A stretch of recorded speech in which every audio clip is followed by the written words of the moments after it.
rich millionaire, thought his pregnant wife would forgive him. She hired a lawyer instead.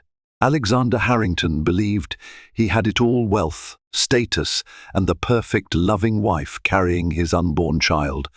To outsiders, he was the epitome of success, a man whose every whim was fulfilled by fate and fortune. But behind the glamorous facade of charity galas and opulent mansions lay a secret that threatened to dismantle his entire empire. Elizabeth, sweet-natured yet resolute, had discovered her husband's darkest betrayal at the very moment she was nurturing his heir. Determined not to be trampled by his deception, she devised a plan that would shock those around them. If Alexander thought money could fix everything, he was about to learn otherwise. Alexander Harrington was born into a storied family of old money. The Harringtons of Rhode Island, a name whispered with reverence and envy at East Coast soirees. From a young age, Alexander was groomed to take the helm of his family's lucrative shipping firm, Harrington Maritime and Logistics. Where other children learned to ride bicycles, Alexander learned to navigate yacht parties and clink crystal glasses with dignitaries. It was a world that promised him every advantage, and he readily embraced it. His father, Howard Harrington III, was a strict man of tradition, harboring lofty hopes for his only son. As soon as Alexander turned 18, he was sent to study business administration at Yale, forging connections with the scions of industry, politics, and academia. There, Alexander learned how to blend charm with negotiation tactics and emerged with not only a diploma but also an impressive network of powerful allies. Elizabeth Sinclair, on the other hand, was the polar opposite. Raised in the serene town of Willow Falls by a single mother named Catherine Sinclair, Elizabeth had never known wealth. She spent her childhood studying under flickering lamps after helping her mother with household chores. Bright, empathetic, and determined, Elizabeth pursued a psychology degree with the dream of aiding troubled children. In college, she found fulfillment volunteering at crisis centers and giving free counseling to peers enduring stressful times.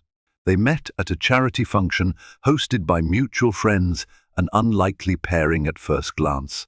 Alexander, clad in a tailored Armani suit, cut a commanding figure among the luminaries of New York's elite.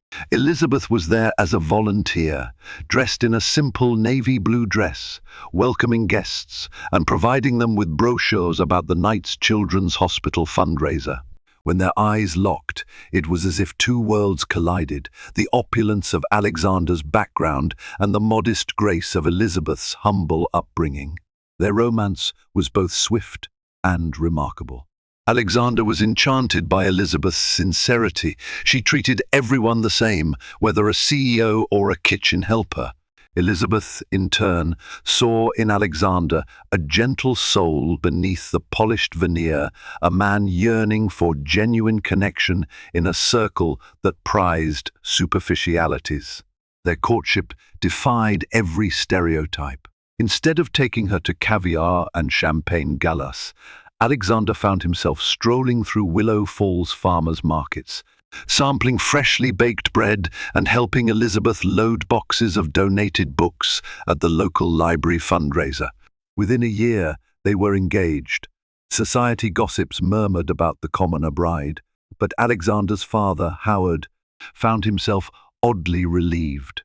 Elizabeth, despite her background, exuded class, warmth, and adaptability traits that would mesh well with the Harrington dynasty. The wedding was a grand affair by any standard, albeit scaled down by Alexander's insistence on privacy. It was held in their newly purchased estate, a sprawling property in upstate New York called Whitebridge Manor, complete with lush gardens and panoramic views of rolling hills. For nearly 2 years, they seemed like the epitome of bliss. Elizabeth began volunteering at women's shelters in nearby towns. Alexander steadily expanded Harrington Maritime and Logistics, forging new partnerships across the globe. They built a comfortable life of subtle extravagance, lavish, but not ostentatious. And then came the news that Elizabeth was pregnant. It was the crowning moment of their joy, ushering in visions of a future child who would unify two distinct legacies into one. On the surface, it was a fairy tale, but as fairy tales go, darkness often brews on the edge of paradise, preparing to strike when least expected. Elizabeth's pregnancy had begun uneventfully, filled with gleeful preparations, shopping for baby clothes, reading parenting books, and consulting top gynecologists in Manhattan. Alexander, ever the doting husband, spared no expense for the comfort of his wife. He hired a personal chef to tailor her meals, ensured Elizabeth had a masseuse on call, and even supervised the renovation of a private nursery suite. Yet amid this nurturing environment, Elizabeth began noticing small but unsettling changes in Alexander's behavior. At first, it was the way he hesitated when she asked about his day, vague responses like, "Oh, the usual board meetings, you know how it is," or sudden phone calls that would send him rushing off into another room. He became restless at night, getting up to pace the marble floors of Whitebridge Manor's grand foyer. When she tried to console him, he offered her a strained smile and excuses about business stress. As the months passed, Elizabeth found herself doubting her own perceptions. Could it just be the tensions of running a multinational firm? She wanted to believe that, especially since her own anxiety about becoming a mother was mounting. Sometimes she dismissed the uneasy flutter in her chest as overthinking pregnancy hormones. Other times, a kernel of suspicion lodged deep in her mind, whispering that something more sinister was at play. Her best friend, Margaret Lee, sensed Elizabeth's worries. At a weekend brunch in downtown Manhattan, the two women settled at a cozy cafe on Fifth Avenue. Elizabeth sipped her decaf latte, trying to feign normalcy, but Margaret's sharp gaze cut through her facade. "Lizzie," Margaret said gently, "you're biting your lips so much, it's turning pale. Something's off. Tell me." Elizabeth hesitated before admitting that Alexander had grown secretive. Margaret placed a comforting hand on hers. "You know you can talk to me, but don't jump to conclusions, okay? Men do strange things when they're worried about finances or big deals. Maybe he just wants to shield you from stress." Taking her advice, Elizabeth attempted to remain calm, attributing Alexander's aloofness to stress at Harrington Maritime and Logistics. In the days that followed, her reassurances would be tested. Late one night, unable to sleep, Elizabeth ventured downstairs for a cup of herbal tea. She found Alexander at his study desk, laptop open, face illuminated by the screen's glow. He startled at her presence and quickly minimized something on his screen. When she asked what he was reading, he mumbled a non-answer, just old shipping documents. The sick feeling in Elizabeth's stomach refused to subside. A week later, a phone call from an unknown number came in while Alexander was showering. Elizabeth picked it up out of habit. The voice on the other end, a woman, stammered, "Hello, Alex, is that you?" before abruptly hanging up. Elizabeth stared at the phone, heart pounding. She felt an overpowering urge to confront Alexander, but she managed to quell it for the moment, determined to gather more facts before starting a fight she might regret. Then came the text message that set her suspicions ablaze. It appeared on Alexander's phone early one morning, a single line that read, "I'll be late again tonight. We need to talk." The sender's name was simply C, a letter that offered no clarity. Alexander, still asleep beside her, stirred as Elizabeth quietly placed the phone back on the nightstand. The realization hit her like a punch to the gut. She might be dealing with a betrayal she never thought possible. As Elizabeth started to investigate, she discovered that a sense of mistrust, once planted, grows quickly when fed by secrecy. She decided she owed it to herself and to her unborn child to uncover the truth. Unbeknownst to Alexander, she began discreetly confiding in Margaret and even reached out to a private detective recommended by a former co-worker. The seeds of mistrust were sown. What sprouted next would irreversibly change her life. 2 weeks after Elizabeth discovered the cryptic text message, her private detective, Harold Price, delivered his preliminary findings. She met him at a modest diner off the interstate, a spot selected for its inconspicuousness. Nervous energy churned in her stomach as she waited in a corner booth. The detective, a grizzled man in his late 50s with a kind but weathered face, arrived with a leather briefcase.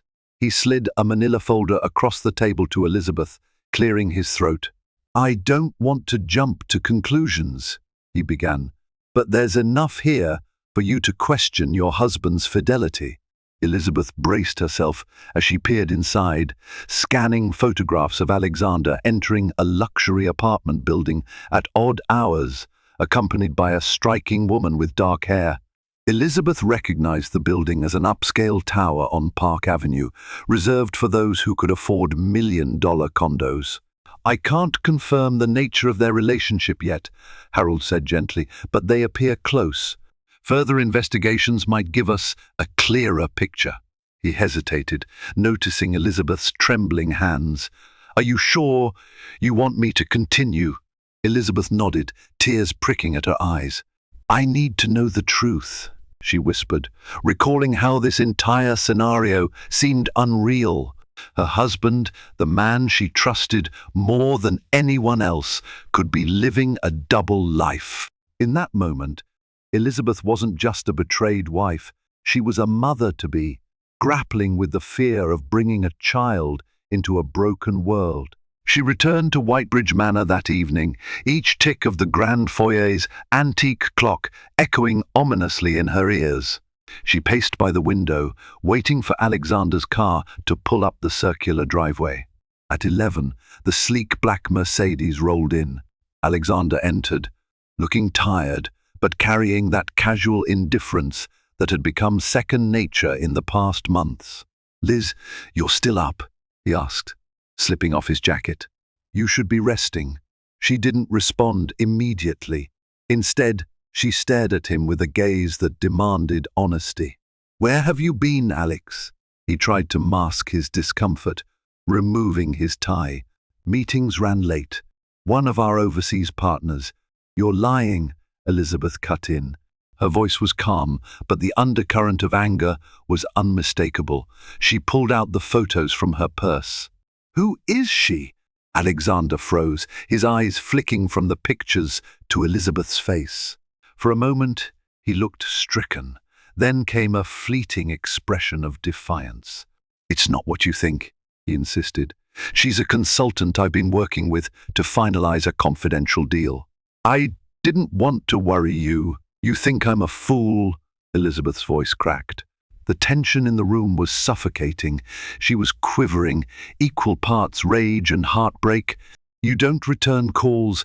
You sneak around at all hours. You get messages from some woman, and you expect me to believe it's just business." Alexander's Adam's apple bobbed as he struggled to maintain composure. "I don't want to argue with you. You're pregnant. This stress isn't healthy. So, it's my fault now for demanding the truth while carrying your child." Elizabeth's eyes flashed. "I have every right to know what you're doing behind my back, Alexander." He took a step toward her, but she backed away. "I made a mistake not telling you about my extended meetings," he said, voice wavering between frustration and pleading. "But trust me, it's work-related." She studied him in bitter silence.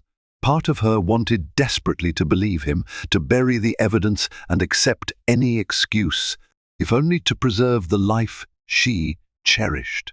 But the detective's photos told a different tale: embraces, discreet smiles, too many nights unaccounted for. This could not be explained away by mere business strategies.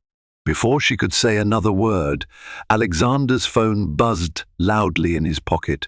the shrill sound ricocheting through the tension in the room. Elizabeth's heart pounded as he scrambled to silence it. It was too late. She saw the caller ID flash. Chloe D. In that moment, the name behind the mysterious C was finally revealed, and she knew, without any doubt, that she had been right all along.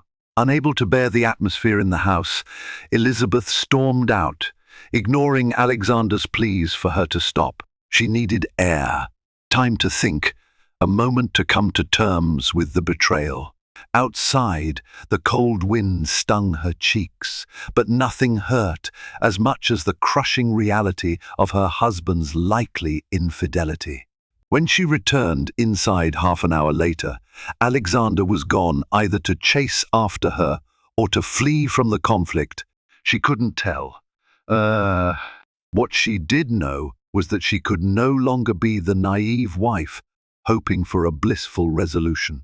The confrontation had begun, and there would be no turning back. Days passed in a tense dance of avoidance. Alexander moved into the guest suite on the far side of Whitebridge Manor, insisting he did so to give Elizabeth space.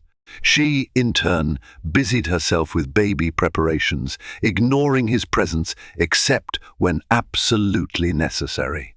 Each morning, they would share a strained silence over breakfast, Alexander's eyes red from sleepless nights, Elizabeth's face resolute but marked by heartbreak. The staff tiptoed around them, uncertain how to help. Miss S. Beckett, the long-time housekeeper, discreetly slipped Elizabeth reassuring notes, "Take care of yourself, dear. The baby needs your strength." While the grand manor's gilded corridors remained pristine, the emotional cracks were visible to any onlooker. Meanwhile, Harold Price's investigations yielded more damning evidence. Chloe Daniels Elizabeth discovered the woman's full name was a former marketing executive turned consultant, known for assisting high-profile companies in crisis management. Chloe was single, attractive, and had a history of brief relationships with wealthy clients. Bank statements showed Alexander had made regular transfers to Chloe's personal account. The amounts were substantial, though explained on paper as consulting fees. Armed with this information, Elizabeth confided in her old college friend, Lisa Montgomery, who happened to be a junior partner at a prestigious law firm in Manhattan. Elizabeth knew that if she were to confront Alexander legally, she needed to be prepared. Lisa, loyal and outraged on Elizabeth's behalf, offered her a referral to one of the firm's top family lawyers, Rachel Price, no relation to Harold, a formidable attorney renowned for handling high-stakes divorce cases. Elizabeth hesitated, still clinging to a faint hope that Alexander might come clean or at least try to salvage their marriage. However, the mounting evidence kept pushing her closer to the inevitable. One afternoon, she mustered the courage to phone Rachel Price. The conversation was formal, yet oddly comforting. Rachel listened patiently to Elizabeth's story, assuring her that while this situation was painful, she was far from powerless. By the end of the call, Elizabeth had scheduled an in-person consultation, an appointment that felt like a dreaded step toward finality. That same week, Alexander seemed to undergo a change in demeanor. He began approaching Elizabeth cautiously, making attempts at small talk. He brought her fresh roses from the manor's greenhouse, tried to indulge in baby talk by bringing color swatches for the nursery. Yet, a guarded look still haunted his eyes. Whenever his phone buzzed, he jumped as if startled by an electric shock. On the eve of Elizabeth's scheduled meeting with Rachel Price, Alexander cornered her in the drawing room. She was refolding baby clothes, tiny onesies printed with cartoon animals, each one a painful reminder of the child caught in the middle of this turmoil. "Liz," he began, voice tight, "we have to talk." She looked up, face neutral, shoulders tensed. "Talk about what?" He exhaled, searching her eyes for a fragment of the warmth they once shared. "I know I haven't been honest with you. There are complicated factors at play. Chloe is a consultant for the business, but also she was someone I confided in when I felt overwhelmed. Elizabeth's gaze flicked away, not sure she wanted to hear more excuses. And that required late-night visits to her apartment, secret texts, bank transfers labeled as consulting fees. Her voice was tinged with bitterness. "Alexander, you're making this worse." He flinched, struggling to maintain composure. It wasn't supposed to go this far. At first, Chloe offered me comfort, yes, emotional support. Maybe it crossed a line. He hesitated. But I swear, nothing physical happened. I couldn't bear the guilt, especially with you pregnant. She almost laughed at the absurdity. "So you expect me to believe you carried on a purely emotional affair behind my back? Do you realize how insulting that sounds?" She shook her head, tears brimming. "You could have come to me if you felt overwhelmed. I'm your wife. Or does that title mean nothing?" Alexander raked a hand through his hair. "I'm trying to fix this. I was afraid you'd leave me if I told you everything." The irony stung. "You may have pushed me away by not telling me," she said softly. Inside, a new wave of sorrow consumed her. Was this marriage salvageable? Or was it just a matter of time before every secret tumbled out, leaving them irreparably broken? That night, Elizabeth lay in bed, curled around her growing belly, tears sliding silently onto the pristine sheets. She found herself whispering prayers for clarity, for protection for her unborn child, and yes, even for Alexander to see if redemption was still possible. But her appointment with Rachel Price loomed, and with it, a sense of finality she couldn't ignore. The illusions were crumbling. Soon, the full truth of Alexander's betrayal would be laid bare for both of them to face. Elizabeth's first meeting with Rachel Price took place in a sleek midtown law office. Through floor-to-ceiling windows, skyscrapers glistened under the afternoon sun, a visual reminder of the powerful forces that orbited in this realm of corporate deals and legal battles. Despite the imposing setting, Rachel welcomed Elizabeth with a warmth that immediately put her at ease. Rachel Price was tall and composed, with dark hair pulled into a tight bun. She exuded a sense of unwavering confidence, a trait that had served her well in countless high-profile divorces involving magnates, celebrities, and even politicians. Her reputation preceded her. She was no-nonsense, fiercely loyal to her clients, and unapologetic in her pursuit of fair settlements. Over cups of chamomile tea, Elizabeth shared the heartbreak and confusion that had consumed her life. She laid out her evidence, Harold Price's photographs, the suspicious bank statements, the text messages. Rachel listened intently, occasionally jotting down notes. By the end, Elizabeth felt emotionally spent, unsure if she was prepared for the battles ahead. "Your case is strong," Rachel said quietly, sliding the documents into a neat pile. Infidelity alone, however, doesn't always ensure a favorable legal outcome. But combined with financial irregularities and a baby on the way, the court is likely to consider your well-being and the child's future. We have grounds to argue for a substantial settlement, or at least a very secure arrangement for child support. Elizabeth's heart panged at the mention of divorce. She hadn't yet fully accepted that she might be walking away from her marriage. "I'm not certain I want to push for a divorce immediately," she admitted. "I still love him. We were happy once. I just need to know my rights." Rachel nodded in understanding. "That's entirely valid. We can prepare to negotiate on your behalf, whether that means insisting on a legal separation, a postnuptial agreement, or proceeding straight to divorce if that's what it comes to."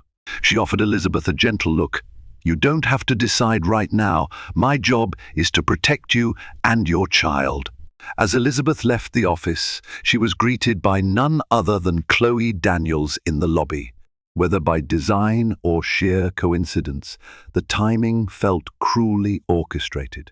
Chloe looked startled, eyes darting between Elizabeth and Rachel's office door.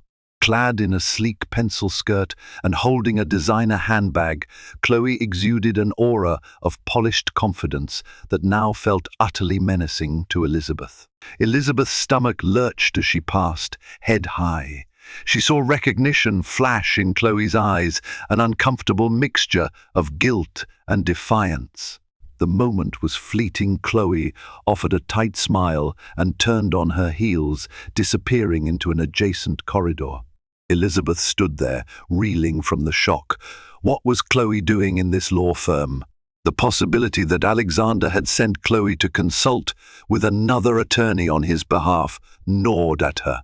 Back at Whitebridge Manor, tension escalated further when Alexander's father, Howard Harrington III, paid an unexpected visit. Howard was an imposing figure with sharp features and a demeanor that brooked no nonsense. He was also fiercely protective of the family's reputation. The older man found Elizabeth alone in the lounge, resting on a couch while rubbing her belly. "Elizabeth," he said, voice clipped, "where is Alexander?" She didn't bother to hide her frustration. "He's out, probably at the office or with his consultant." Howard grimaced, taking a seat beside her. "I've heard rumors, gossip in my circles. Something about a scandal involving Alexander and some woman." He hesitated. "Look, the Harrington name can't afford to be dragged through the mud. If Alexander has erred, we need to handle this discreetly." Elizabeth shot him an incredulous look. "So your main concern is the family reputation, not the fact that your son might be cheating on his pregnant wife?" Howard inhaled sharply, appearing momentarily remorseful. "That isn't what I mean. Of course, I'm concerned about you and my grandchild, but image matters in our world, Elizabeth. If word gets out, Harrington Maritime and Logistics could be impacted. Investors don't like personal scandals overshadowing the brand." She felt her anger flare. "So you want me to keep quiet? Sweep it under the rug to save face?"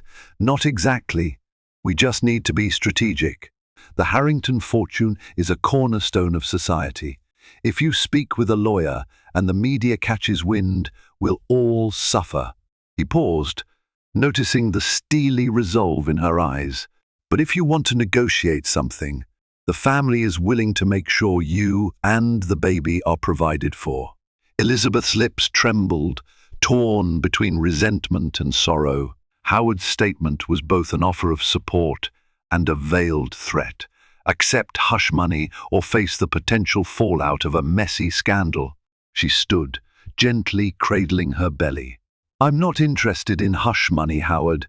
Your son broke my trust, and I have to think about what's best for my child. That might mean legal action. If that offends your high society circles, so be it." Howard pursed his lips. "I hope it doesn't come to that." With that, he stood and left, leaving Elizabeth feeling as if she had just emerged from a battlefield. Allies and enemies were beginning to take shape. Rachel Price on her side, Chloe Daniels, and perhaps even Howard Harrington poised against her. And in the center of it all stood Alexander, whose next moves would determine how fiercely this war would be waged. For weeks, Alexander was conspicuously absent from Whitebridge Manor. He claimed pressing obligations overseas, leaving Elizabeth to her own devices. But in reality, he was spending part of that time with Chloe Daniels. Photographs from Harold Price confirmed it. Airport snapshots of Alexander and Chloe departing a private hangar, entering luxury hotels under assumed names, swirling in a vortex of secrecy that further eroded Elizabeth's faith in him. During this period, Elizabeth's baby bump grew more pronounced, and so did her determination. With each passing day, she felt life stirring within her, a tiny human being who deserved the security and honesty she was currently denied.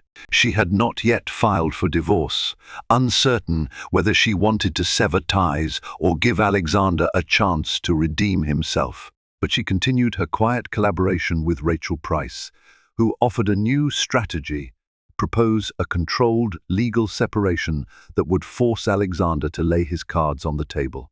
Thus, the day came when Elizabeth, accompanied by Rachel, requested a meeting with Alexander at a neutral location, an upscale steakhouse in Midtown that offered private dining rooms. Rachel had insisted on a public place to discourage emotional outbursts.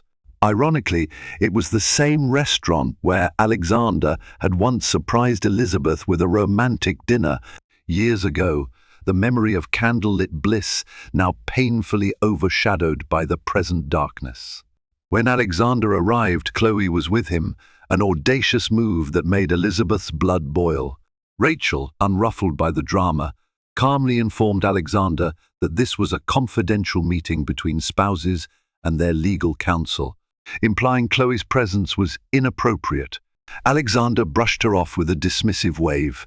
"Chloe is here as my advisor," he said. "She knows my company inside and out." Elizabeth exchanged a loaded glance with Rachel, who nodded. "Very well. But let's keep this civil," Rachel said, her tone cool and professional. The four of them settled at a round table, tension so thick it might as well have been carved into the mahogany furniture. Elizabeth's heart hammered as she laid out her position. She spoke of the emotional distress, the heartbreak, and the needs of their unborn child. She explained how she was prepared to negotiate, but only if Alexander was forthcoming about his financial affairs and transparent regarding his relationship with Chloe. Alexander avoided Elizabeth's gaze, fiddling with the collar of his suit jacket. Finally, he broke his silence. "I'm not proud of how I handled things," he began, voice low. "But I'm not a villain, Elizabeth. I've done a lot to ensure you're safe and comfortable." "Stop," Elizabeth interjected, tears threatening to break free. "You've done material things for me, yes. And I've been grateful. But you also broke our trust. Money can't fix that." Alexander's eyes flickered with a fleeting remorse before hardening again. "I can't undo what's been done. But we can come to an agreement that benefits us both. I'm prepared to support you financially, to guarantee the child's future. We don't need a messy legal battle." Rachel leaned forward, her calm exterior belying an undercurrent of formidable resolve. "Elizabeth isn't interested in hush money. We're proposing a structured legal separation. You'll be required to provide ongoing financial support, child expenses, alimony if deemed appropriate, while we evaluate whether this marriage can be repaired or if a formal divorce is necessary." Chloe scoffed, rolling her eyes. "This is absurd," she muttered. "Alexander, you can't let them corner you like this." Elizabeth bristled at Chloe's intrusion. "With all due respect, Miss Daniels, you're not the betrayed party here. You have no standing in this conversation." Alexander reached for Chloe's hand under the table, a move Elizabeth did not miss. Her chest tightened at the intimate gesture, fueling her resolve. "I understand your position," he said, reluctantly, "but I also have a company to protect. A public separation or divorce could harm my investors' confidence. We must handle this discreetly." Rachel tapped her manicured nails on a stack of documents. "Then be discreet by cooperating. Mr.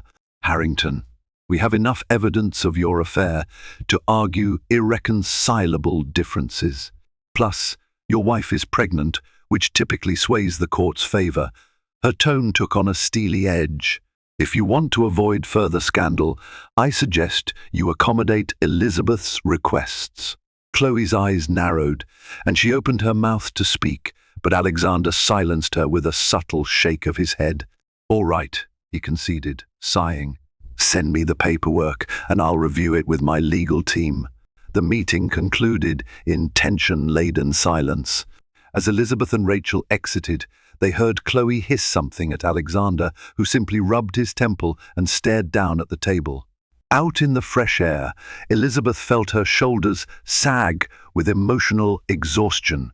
The man she once adored, the father of her unborn child, now seemed like a stranger who had aligned himself with someone else. Yet there was a curious sense of empowerment. By hiring a lawyer, by presenting the facts, by asserting her rights, Elizabeth was no longer the naive, silent wife. She was a formidable opponent, one Alexander would have to contend with. And though her heart ached, she couldn't help feeling that she was doing what needed to be done. In the war of secrets and betrayals, she had found a powerful ally in Rachel Price. The question that lingered was whether Alexander would ever realize the gravity of his actions, or if this was merely the first act in a far more tumultuous drama yet to unfold. Alexander's compliance in signing a preliminary separation agreement came swiftly, likely at the insistence of his corporate attorneys who feared negative press. Yet the calm was short-lived. Within a week, a series of media leaks threatened to expose the Harrington family's private turmoil. Gossip columns hinted that a society power couple was on the verge of a scandalous separation, drawing speculative headlines about infidelity and fortunes at stake. Though the articles did not initially name Alexander or Elizabeth, the halls of Harrington Maritime and Logistics buzzed with rumors. The subtle tension in the corporate environment reached a boiling point when a junior staff member overheard a hushed argument between Alexander and Chloe in his corner office. By the end of the day, the rumor mill had churned out multiple versions of the story, some claiming Chloe was pregnant too, others insisting Elizabeth was demanding half of Alexander's entire fortune. Alarmed by the swirling rumors, Rachel Price moved to file a protective order to keep court proceedings sealed, a measure often used in high-profile divorces to safeguard personal information. As she explained to Elizabeth, "We can't control the whispers, but we can control what gets officially documented." Thus began the real legal fight. Rachel submitted a request to the family court, stating that public knowledge of Elizabeth's personal medical details and the baby's health would be detrimental to both mother and child. Alexander's lawyers did not object at first. Then, a surprising twist occurred. Alexander hired a new attorney, Carter Donovan, renowned for aggressive, cutthroat tactics. Rumor had it that Chloe had recommended him, having crossed paths with Donovan through her own corporate endeavors. Elizabeth learned about Donovan's reputation when she saw the man in action during their first court appearance, which was supposed to be a procedural hearing. Tall and imposing, with a booming voice that seemed to fill the entire courtroom, Donovan radiated an almost predatory confidence. He dove into a blistering attack on Elizabeth's request for sealed proceedings, painting her as a manipulator trying to suppress evidence of her own questionable behavior. Rachel immediately objected, demanding proof of any allegations against Elizabeth. Donovan backpedaled, claiming he was simply exploring the possibility that Elizabeth had motivations beyond preserving privacy, perhaps to secure a more favorable financial arrangement. Shocked and incensed, Elizabeth glared at Alexander, who sat silently, his expression hidden behind dark sunglasses. When the judge called for order, Rachel calmly presented a compelling argument. Elizabeth was pregnant. The stress of public scrutiny could harm both her and the baby, and the Harrington name was not inherently threatened by ensuring privacy. The judge, sympathetic to the concerns of an expecting mother, granted the protective order. However, the open hostility displayed by Donovan made it clear that Alexander was preparing for an all-out legal brawl. Outside the courtroom, the tension spilled over into a heated exchange in the corridor. Rachel tried to steer Elizabeth away, but Donovan's scathing remarks were hard to ignore. He offered a smug smile as he declared, "This is just the beginning, Mrs. Harrington. My client has evidence that might shift the blame onto you." Elizabeth paled, confusion mingling with fury. "Evidence of what?" Donovan shrugged theatrically. "That depends on what surfaces. I hope you've been completely transparent with your attorney." Before Rachel could retort, Donovan turned to Alexander, whispering something. Alexander looked away, his face drawn, offering Elizabeth a brief glance of what appeared to be guilt or regret. Chloe, who was present as well, stood a few feet away, arms crossed, eyes alight with cold satisfaction. As they parted ways, Elizabeth's head spun with questions.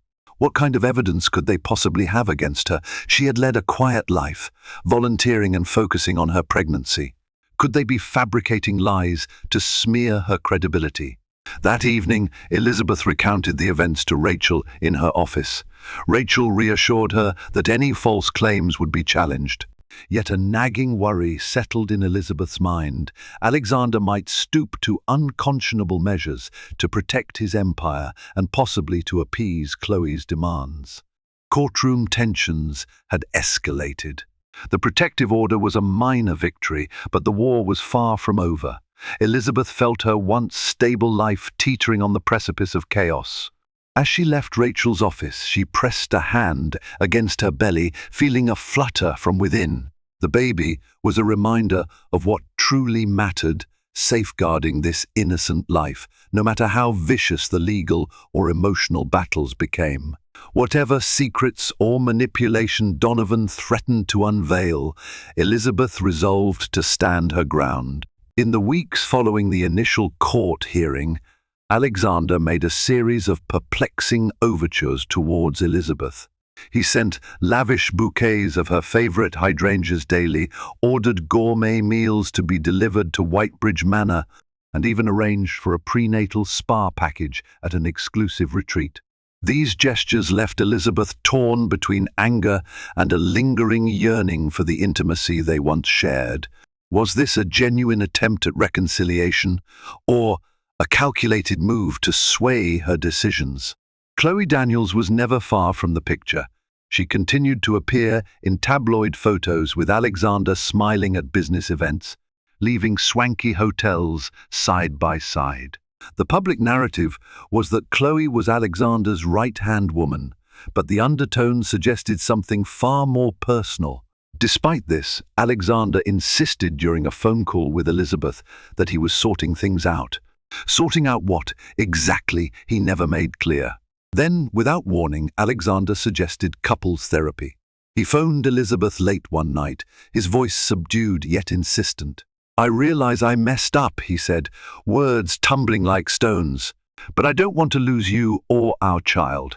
Let's try therapy before making this separation permanent." Elizabeth remained silent, heart pounding with a conflicting mix of hope and cynicism. She recalled the fierce manner in which he had unleashed Carter Donovan on her in court. Now, he was pleading for a chance to save their marriage. Was this a manipulative ruse to appease the court's view of him as a responsible husband, or a genuine last-ditch attempt to salvage what remained of their love? After days of contemplation and a lengthy conversation with Rachel, Elizabeth agreed to attend a session. "One session," she cautioned him. "We'll see how it goes." A part of her, the vulnerable, romantic side, clung to the possibility of redemption. The other part, the newly assertive side, steeled herself against potential disappointment. The therapy session was held in a discreet office in Midtown with a therapist named Dr. Penelope Morales. Dr. Morales was a calm presence, guiding the conversation with gentle prompts.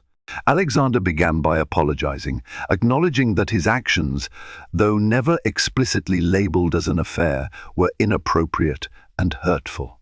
Elizabeth voiced her heartbreak, the betrayal she felt, and the fear of raising a child in a fractured marriage. For a moment, an emotional truce seemed to form. Alexander reached across the space between their chairs, tentatively touching Elizabeth's hand. Tears welled in her eyes as she contemplated the gravity of the love they once had. Could it be salvaged if Alexander finally cut ties with Chloe Daniels, if he was transparent about every financial arrangement, if he pledged unwavering loyalty? But the illusion shattered the moment Dr. Morales asked if Alexander had ended his relationship with Chloe.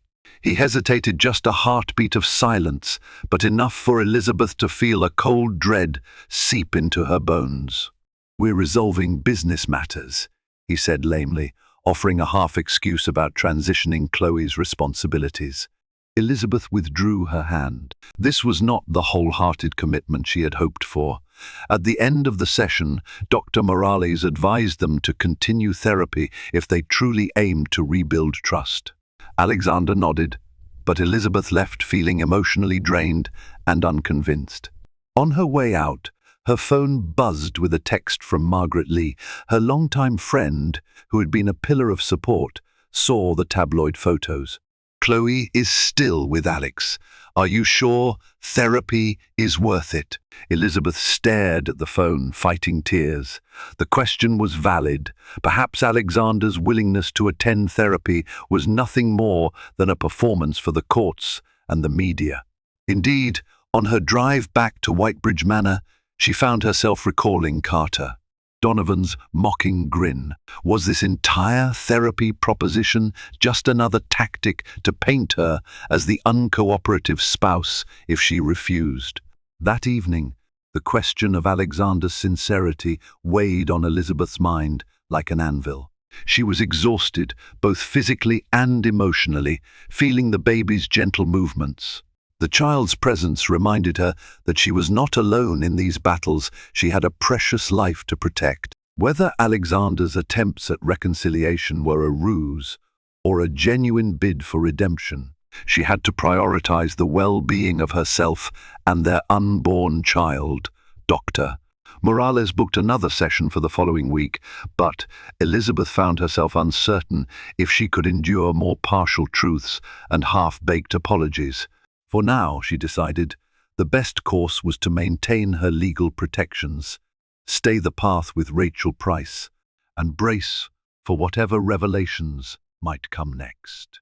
Because in a world where illusions and manipulations flourished, reality was the only compass she could trust. 2 days after the therapy session, a bombshell revelation came from an unexpected source. Howard Harrington III. Elizabeth received a call from him, his voice strained and urgent. "We need to talk," he said simply, instructing her to meet him at a quiet bistro far from the Upper East Side spotlight. Intrigued and cautious, Elizabeth agreed, unsure of what to expect from her father-in-law. Howard arrived wearing a somber expression. Once the waiter had taken their orders, he leaned forward, folding his hands on the table. "I know you don't trust me," he admitted, fixing Elizabeth with a weary gaze. "But hear me out, my son. He's caught in a precarious situation, more precarious than you might realize." Elizabeth raised an eyebrow. "You mean his affair?" Howard shook his head. "Not just that. It's about money. Big money." Alexander was on the verge of sealing a multi-billion-dollar merger with a European shipping conglomerate. Chloe Daniels was the key consultant in that deal.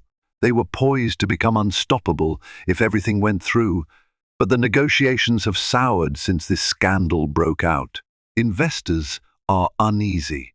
Alexander is desperate both to keep the deal alive and to manage the fallout of the separation. Elizabeth's stomach churned. She had never been overly concerned about the corporate intricacies of Harrington Maritime and Logistics, but hearing the scale of Alexander's ambitions unsettled her. "So, that's why he won't let Chloe go?" she murmured, pieces of the puzzle falling into place. "Precisely," Howard confirmed grimly. "She has connections. You see European banking scions, influential families. If she steps away, the deal might collapse, and Alexander stands to lose a fortune. The Harrington empire could suffer an unprecedented blow." He paused, exhaling heavily. "And there's more." Alexander took out massive loans to prime the company for this merger, using parts of the family estate as collateral. If the merger fails, he'll be in serious debt. Elizabeth blinked, absorbing this new reality. It wasn't just about a personal betrayal, it was about a high-stakes business gamble that threatened to annihilate everything Alexander stood for. And he thinks maintaining a relationship with Chloe is the only way to salvage it, she said, softly, feeling a tinge of pity for her husband despite her anger. Howard's gaze softened. Yes, but the lines got blurred. He should never have mixed personal affairs with business. I've seen the photographs, heard the rumors. It's disgraceful, but I also know my son is not beyond redemption. I came here to ask if you might. He stopped, unsure how to phrase his plea without sounding manipulative. You want me to stand by him for the sake of the company, Elizabeth finished, voice tight. Even though he's with another woman. Howard winced. That's not exactly what I'm saying. But if you drag him through a public divorce, everything might collapse. The negative press alone will scare off the European partners. I know we're asking a lot of you, but think of your child. Without the company's backing, Alexander might struggle to pay the kind of support you expect. The Harrington fortune could evaporate. Elizabeth stared at him, torn between outrage and an odd sense of responsibility. She recalled the times Alexander had been genuinely kind and loving, the father-to-be who excitedly painted the nursery walls a soothing pale yellow. Did she owe him another chance for the sake of their child, or was that just a ploy to keep her entangled in his business fiasco? I need time, she finally said, voice trembling. I can't promise anything, Howard. The betrayal is too deep, but I appreciate your honesty. Howard nodded, placing a gentle hand over hers. Thank you. And Elizabeth, take care of yourself. Regardless of what happens, you'll always be part of this family. She couldn't tell if it was genuine sentiment or strategic flattery. Either way, she felt the weight of the Harrington name pressing down on her as she left the bistro. That evening, Elizabeth confronted Alexander at Whitebridge Manor, determined to hear his side of the story. She found him in his study, sifting through a stack of financial documents. He looked up, startled by her sudden presence. You took out loans against our estate? She demanded, voice quivering with anger. Is everything you've built on the verge of collapse? Alexander closed his eyes, running a hand over his face. So you talked to my father, he sighed. Yes, it's true. I made a gamble that the merger would go through. Chloe has critical connections in Europe. I needed her. And things got messy. Elizabeth's heart clenched at his admission. Messy? It's more than messy, Alex. You betrayed me, neglected our marriage, risked our child's future. Did you ever consider telling me any of this? His voice cracked. I was ashamed. I knew you'd be disappointed. And I was afraid you'd leave me if you learned how precarious our finances were. I never wanted it to get this far, Liz. I'm sorry. Tears stung her eyes, but she held them back. Sorry isn't enough, she whispered, standing her ground. Whatever your reasons, you still lied and cheated. I don't know if I can ever forgive that. As she turned to walk away, he called after her. Liz, please, give me a chance to fix this, to fix us. She paused in the doorway, torn between heartbreak and the faintest glimmer of the love they once shared. Then she walked out, leaving him alone in the darkened study. Outside, she paused to cradle her belly, trying to decide whether revelations like these were stepping stones to possible reconciliation or stepping off points into irreparable destruction. One thing was certain, there would be a reckoning soon, not just of their marriage, but of every secret and lie that had brought them to this breaking point. In the days that followed Elizabeth's tentative willingness to reconcile, Alexander appeared to soften. He attended every therapy session with Dr. Penelope Morales, apologized for his transgressions, and even volunteered details of the precarious financial state of Harrington Maritime and Logistics. One evening, he handed Elizabeth a thick folder of loan agreements, investor notes, and strategic outlines for the European merger he had pinned all his hopes on. I want you to see everything, he said quietly, laying bare the magnitude of the risks he'd taken without her knowledge. It was a rare show of vulnerability, hinting that perhaps he was finally ready to rebuild their marriage on honesty rather than illusions. Yet just as Elizabeth began to believe in the possibility of redemption, news arrived that Chloe Daniels was returning from London with an ultimatum from the European conglomerate. The prospective partners would only finalize the merger if Chloe retained a permanent executive role in the restructured company. Hearing this, Elizabeth felt a crushing sense of déjà vu. The woman who had driven a wedge between her and Alexander would be further entangled in their daily lives. While Alexander insisted it would remain strictly business, Elizabeth's faith in him wavered. They had already seen how easily professional lines had blurred with Chloe. Even so, Elizabeth pressed on, carefully negotiating a post-nuptial agreement with her attorney, Rachel Price. If Alexander wanted any realistic chance of repairing their marriage, Elizabeth needed legal safeguards. A postnup would ensure her financial security and that of their unborn child if his business gambles imploded. When Elizabeth presented the draft to Alexander in the manor's study, he scanned it with mounting anxiety. "This basically hands over half the estate if things fail," he muttered, glancing up at her. "It ensures my child and I aren't left helpless if your merger collapses," she replied, her gaze unwavering. After a long pause, he conceded, "Fine, I'll have my team look it over. But please, don't give up on me, on us." For a brief span, therapy sessions seemed productive. Alexander owned up to his emotional dependence on Chloe and acknowledged how deeply he'd hurt Elizabeth. During one particularly revealing appointment, Elizabeth admitted she had always felt overshadowed by his wealth and high society roots. "I was scared I'd lose you to someone more polished," she confessed. He reached for her hand, voice trembling with regret as he assured her she had been the only genuine warmth in a world of corporate demands and social pretenses. However, their fragile progress ruptured when a leaked video surfaced of Alexander and Chloe in an upscale London hotel suite. The footage showed them in whispered, intimate conversation, with Chloe resting her hand on Alexander's shoulder. Though any explicit words were inaudible, the video strongly implied more than just business discussions. The tabloids pounced on the rumors, publishing sensational headlines about the millionaire, his pregnant wife, and the other woman. Public sympathy swelled around Elizabeth, portrayed as the betrayed spouse who had carried her child in the midst of Alexander's duplicity. That was the final straw. Rachel Price wasted no time pointing out that the courts would look favorably on Elizabeth if she proceeded with a divorce and custody battle.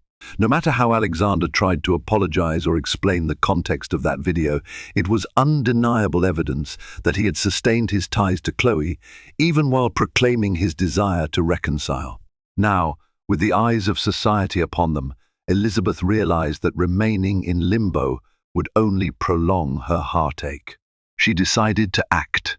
Gathering the documents, Rachel had meticulously prepared financial disclosures, evidence of infidelity, and demands for child support. Elizabeth marched into the towering Harrington Maritime and Logistics headquarters. The boardroom, lined with glass walls and a panoramic view of the city, was bustling with executives when she entered, followed closely by Rachel. To Elizabeth's surprise, Alexander and Chloe were already there, surrounded by concerned board members poring over the final details of the merger. A hush fell as Elizabeth strode forward, her pregnant belly unmistakable beneath a tailored coat. Carefully, she placed a stack of papers on the gleaming table. "I'm filing for divorce," she announced, voice firm despite the knot in her chest. "And I'm requesting primary custody of our child." Gasps and hushed whispers rippled through the room. Alexander's face went pale. He hastily stood, pushing his chair aside. "Liz, wait," he pleaded, voice catching. "Don't do this. I can fix things." We can still, she raised a trembling hand to silence him. You had every chance to prove your sincerity, she said, tears brimming. But every time we moved forward, you clung to Chloe and your merger. I won't be the woman who turns a blind eye just because there's a fortune at stake. She looked at him with equal parts sorrow and resolve.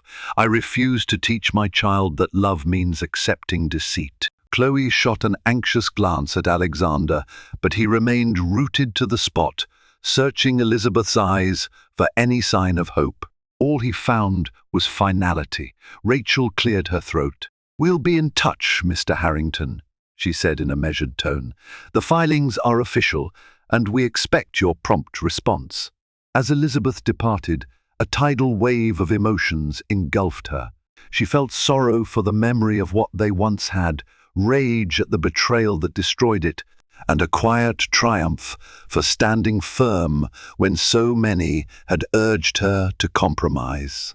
The hush in the boardroom trailed her all the way to the elevator, as if the entire empire Alexander had strived to build now stood on the brink of collapse. Stepping outside, Elizabeth inhaled the crisp air, placing her hand protectively over her unborn child. This final showdown might have ended her marriage, but it also liberated her from a destructive cycle of heartbreak and false promises.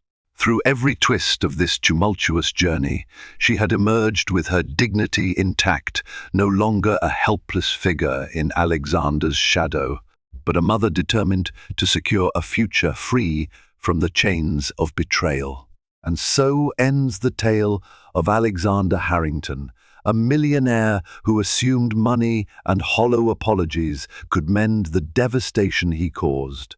Yet even wealth and power falter when confronted by a determined heart.